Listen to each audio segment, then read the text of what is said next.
Welcome to Brain Roots IS. Today we will study environmental impact assessment. Development जरूरी है, इसमें कोई doubt नहीं है, लेकिन किस कीमत पर? जब मैसिव फैक्ट्रीज बनती हैं या बड़े हाईवेज निकलते हैं तो एक बड़ा सवाल खड़ा होता है कि आखिर एनवायरनमेंट का क्या? यहीं से जन्म होता है EIA यानी एनवायरमेंटल इम्पैक्ट असेसमेंट का। इसका कोर पर्पस बहुत सिंपल था कि हमें एनवायरनमेंट को प्रोटेक्ट करना है, लेकिन जैसा कि हम इस एक्सप्लेनर में आगे देखेंगे, ग्राउंड रियलिटी कुछ और ही कहानी बयान करती है।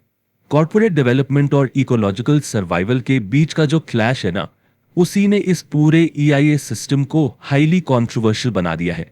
एक तरफ मैसिव फैक्ट्रीज, डैम्स और हाईवेज का तेज कंस्ट्रक्शन है, और दूसरी तरफ हमारे फॉरेस्ट, रिवर्स और वाइल्ड लाइफ का सर्वाइवल। सवाल यह है कि क्या इकोनॉमिक ग्रोथ की इस अंधी रेस में हम अपनी अल्टीमेट इकोलॉजिकल प्राइस चुका रहे हैं? ये कॉन्फ्लिक्ट सिर्फ किताबों में नहीं, बल्कि EIA नोटिफिकेशन के हर एक स्टेज में क्लियरली दिखाई देता है। देखिए, इस सिस्टम में फ्लॉज ऊपर से ही शुरू हो जाते हैं। सबसे पहला बड़ा लूप होल एप्लीकेबिलिटी का ही है। कई मैसिव प्रोजेक्ट्स जिनका एनवायरनमेंट पर सिग्निफिकेंट इंपैक्ट पड़ना तय है, उन्हें बड़ी चालाकी से स्केड्यूल 1 से एग्जेम्प्ट कर दिया जाता है, या फिर उनकी इन्वेस्टमेंट्स को आर्टिफिशियली इतना कम दिखाया जाता है कि वो नोटिफिकेशन लिमिट के ठीक नीचे आ जाएं और स्ट्रिक्ट स्क्रूटनी को इजीली बाईपास कर लें। और चलिए, अगर कोई प्रोजेक्ट स्क्रूटनाइज हो भी गया तो उस एक्सपर्ट कमेटी की हालत देखिए। ऐसी कमिटीज में एंथ्रोपोलॉजिस्ट्स, सोशल साइंटिस्ट या वाइल्ड लाइफ एक्सपर्ट सिस्टम से कंप्लीटली मिसिंग होते हैं। अब क्लास खुद सोचिए, जब सोशल इंपैक्ट या वाइल्ड लाइफ डिसरप्ट होने की स्टडी करने के लिए सब्जेक्ट मैटर एक्सपर्ट ही मौजूद नहीं होगा, तो एग्जॉस्टिव सोशो इकोनॉमिक इंडिकेटर्स कैसे बनेंगे? इसका डायरेक्ट और डिजास्टर्स नतीजा होता है मैसिव सोशल और इकोलॉजिकल ओवरसाइट्स। जब भी कोई मेगा प्रोजेक्ट ग्राउंड पर उतरता है तो सबसे पहले कौन इफेक्ट होता है? वहां की लोकल कम्युनिटीज। पर हमारा सिस्टम सिस्टमैटिकली इन्हीं आवाजों को साइलेंस कर देता है। टेक्निकली देखा जाए तो पब्लिक हियरिंग EIA प्रोसेस का बैकबोन होना चाहिए, लेकिन रियलिटी में अर्ली स्टेजेस में लोकल लोगों के पब्लिक कमेंट्स को पूरी तरह इग्नोर कर दिया जाता है। उससे भी ज्यादा शॉकिंग बात यह है कि कई सिग्निफिकेंट प्रोजेक्ट्स को तो मैंडेटरी पब्लिक हियरिंग प्रोसेस से कंप्लीटली एक्सक्लूड ही कर देते हैं।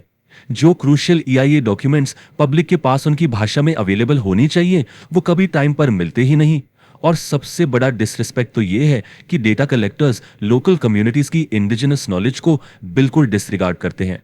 उनका ट्रेडिशनल ज्ञान, जैसे स्पेसिफिक प्लांट्स या एनिमल्स का सीजनल बिहेवियर, उसे तो काउंट ही नहीं किया जाता। अब आप ही सोचिए, जब सिस्टम उन्हीं लोगों की आवाज नहीं सुनेगा जिनकी जमीन जा रही है, तो लेटेस्ट स्टेजेस में मैसिव कॉन्फ्लिक्ट्स और प्रोटेस्ट होना तो इनएविटेबल है ना। ये पॉइंट एक्चुअली सबसे ज्यादा शॉकिंग है। इमेजिन कीजिए, अगर क्लास में कोई स्टूडेंट अपना सारा होमवर्क किसी और का कॉपी करे और फैक्ट्स खुद फैब्रिकेट कर ले। EIA रिपोर्ट्स में एब्सोल्युटली यही फ्रॉड हो रहा है।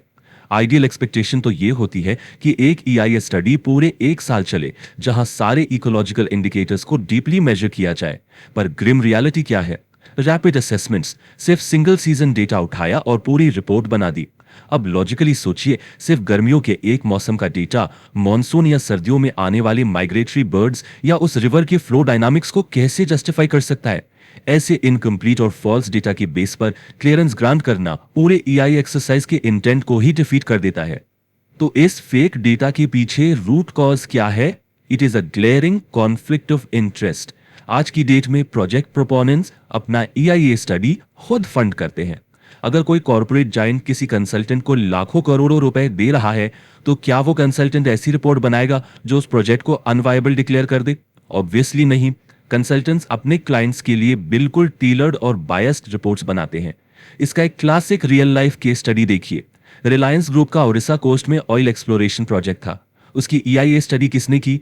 बेरहमपुर यूनिवर्सिटी के लाइफ साइंस डिपार्टमेंट ने, जबकि उनके पास सी टर्टल्स और उनके लाइफ साइकिल की स्टडी की कोई स्पेसिफिक एक्सपर्टीज थी ही नहीं। पैसा दिया गया और एक ऐसी कंसल्टेंसी ने क्लीन चिट दे दी जिसका उस सब्जेक्ट में स्पेशलाइजेशन ही नहीं था। अब हम इस एरिया की सबसे हॉटली डिबेटेड पॉलिसी डेवलपमेंट को एनालाइज करेंगे। UPSC मेंस के लिए इस टेक्निकल डेफिनेशन को अपने नोट्स में ध्यान से लॉक कर लीजिए। एनवायरमेंट सप्लीमेंट प्लान यानी ESP क्या है? टेक्निकली ये एक एनवायरमेंटली बेनिफिशियल प्रोजेक्ट है जो एक एलिज्ड EIA वायलेटर अंडरटेक करने के लिए अग्री करता है। पर यह ट्विस्ट ये है कि वो एक फाइनेंशियल पेनल्टी पे करता है, और इस पेनल्टी के बदले में उस वायलेटर को अपनी कंट्रोवर्शियल डेवलपमेंटल एक्टिविटीज कंटिन्यू करने की लीगल परमिशन मिल जाती है। इस पॉलिसी को दोनों तरफ से वे करना बहुत जरूरी है। गवर्नमेंट और इकोनॉमिक पॉइंट ऑफ व्यू से एडवांटेज ये बताया जाता है कि जो डेवलपमेंटल प्रोजेक्ट्स ईआईआई नॉन कंप्लायंस की वजह से रुके हुए थे या स्टॉल्ड थे, वो अचानक रिवाइव हो जाएंगे। इससे बैंकिंग सेक्टर का जो मैसिव बैड लोन्स का इशू है उसे रिजॉल्व होने में काफी मदद मिलेगी। लेकिन इसका डिसएडवांटेज ये हाईली डेंजरस है। ये बेसिकली ईआईआई वायोलेशंस को लीगली बैकडोर से वैलिडेट करने का एक क्लेवर अटेम्प्ट है। ये उन कॉर्पोरेट वायलेटर्स को लीगली बच निकलने का एक एस्केप मैकेनिज्म प्रोवाइड करता है जिन्होंने एक्चुअली ग्राउंड पर एनवायरनमेंट को सीवियर डैमेज पहुंचाया है। इस पैराडाइम शिफ्ट को क्रिटिकली इवैल्यूएट करना लाजमी है। ग्लोबली हमारा environmental law polluter pays principle पर बेस करता है, यानी जिसने डैमेज किया वही कॉस्ट बेयर करेगा और रिपेयर करेगा। लेकिन ईएसपी इस प्रिंसिपल को एक बहुत ही डेंजरस पे एंड पोल्यूट कॉन्सेप्ट में ट्रांसफॉर्म कर रहा है। एक कंपनी आती है, सिंपली फाइन भरती है और अपना पोल्यूशन लीगली कंटिन्यू करती है। देखिए, एनवायरमेंटल लॉज को सिर्फ एक पिक्यूनियरी पेमेंट यानी कुछ पैसों के फाइन से कॉम्पेंसेट नहीं किया जा सकता, खासकर तब जब वायलेटर लगातार उस इकोसिस्टम को परमानेंटली डिस्ट्रॉय कर रहा हो। इस पूरे सिस्टम फेलियर का स्केल कितना बड़ा है उसके लिए सिर्फ ये एक नंबर देखिए, 41%। नेशनल ग्रीन ट्रिब्यूनल यानी एनजीटी के पास आने वाले केसेस में से रफली 41% केसेस में ईआई असेसमेंट्स में डायरेक्ट फॉल्ट्स पाए गए हैं। ये स्टैटिस्टिकल प्रूफ है कि ईआई वायलेशंस कोई एक आधी माइनर एडमिनिस्ट्रेटिव मिस्टेक नहीं है, ये एक सिस्टेमिक क्राइसिस है। डेवलपमेंट के नाम पर पूरा का पूरा क्लियरेंस प्रोसेस ब्लेटेंटली बाईपास किया जा रहा है। तो अब सॉल्यूशंस की तरफ आते हैं। इस ब्रोकन रेजिम को फिक्स करने के लिए हमें कुछ स्ट्रेटेजिक रिकमेंडेशंस को डाइसेक्ट करना होगा। हाल ही में गवर्नमेंट ने एक प्रोएक्टिव इनिशिएटिव लॉन्च किया है जिसे परिवेश पोर्टल कहते हैं। ये एक सिंगल विंडो इंटीग्रेटेड सिस्टम है।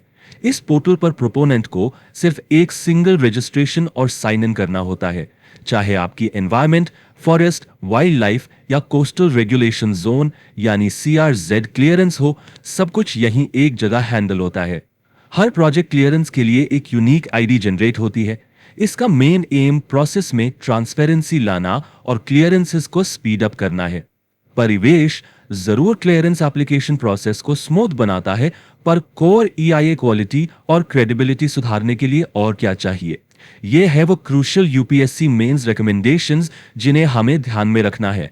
नंबर 1, एक completely independent EIA authority establish करनी ही होगी। नंबर 2, एक centralised baseline data bank create करना होगा जिससे डेटा क्रॉस चेक हो सके और वो कॉपी पेस्ट वाली फेक रिपोर्टिंग परमानेंटली रुक सके। नंबर 3, लोकल कम्युनिटीज से प्रायर इन्फॉर्म्ड कंसेंट को स्ट्रिक्ट और मैंडेटरी करना पड़ेगा। और चौथा, सिर्फ एक सीजन का रैपिड डेटा नहीं बल्कि full year biodiversity studies mandatory होनी चाहिए। और हाँ, ये प्रोजेक्ट फंडिंग डायरेक्ट प्रोपोनेंट से आने की बजाय एक सेंट्रल फंड के थ्रू चैनल होनी चाहिए ताकि प्रोपोनेंट बायस को बिल्कुल एलिमिनेट किया जा सके।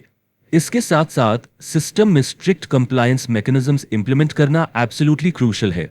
जो ईआईए कंसल्टेंट्स की रिपोर्ट्स बनाते हैं उनका प्रॉपर नेशनल लेवल एक्रेडिटेशन जरूरी है। अगर कोई एजेंसी कंसिस्टेंटली फॉल्स रिपोर्ट्स बनाती हुई पकड़ी जाए तो उन्हें सीधा ब्लैकलिस्ट कर देना चाहिए। एक ऑटोमेटिक विड्रॉल ऑफ क्लियरेंस का रूल होना चाहिए, मतलब अगर कोई भी एनवायरमेंटल कंडीशन वायलेट होती है तो परमिशन तुरंत कैंसिल। और सबसे बड़ा पॉइंट, कंप्लेंट्स के तेज रिड्रेसल के लिए एनजीटी को और पावर देनी होगी, उसमें ज्यादा एनवायरमेंटल जुडिशियल्स को ऐड करके।